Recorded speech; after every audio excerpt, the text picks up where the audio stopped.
ako ngayon. Ngayong araw na to ay April 2 ngayon. Hakot time namin kasi maglilipad po kami. Grabe, ang gulo-gulo.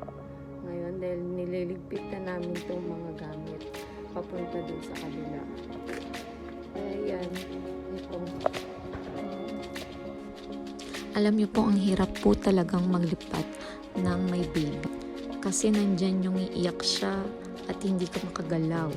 Pero buti na lang mabait din tong baby ko at hindi siya masyadong umiiyak. Alam niyo po, napakasaya namin mag-asawa na makakalipat na kami ng tahanan. Kasi nga, super dami na rin namin ang mga gamit.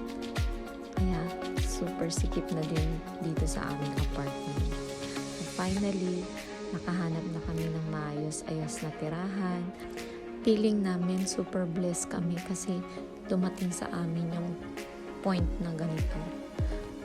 At the same time, nakakalungkot din kasi nga alis na kami dito. Full of memories din po kasi itong apartment namin.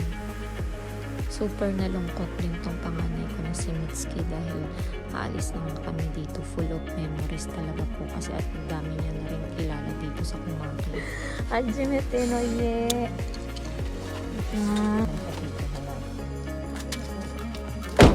Dito na tayo sa ating bagong tahanan.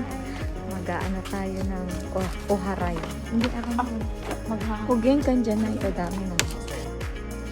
Kahit nandito kami sa Japan, hindi dyan mawawala yung pagka-Filipino style natin. Na pag naglipad ay maglalagay ng bigas at magsisindi ng kandila. Ganon din po ako dito sa amin. Kaya yun nga ginawa ko siya dahil matatakotin ako at syempre katoliko din tayo. At iba pa din yung nagbibigay galang tayo sa mga espiritu na nakapaligid sa atin.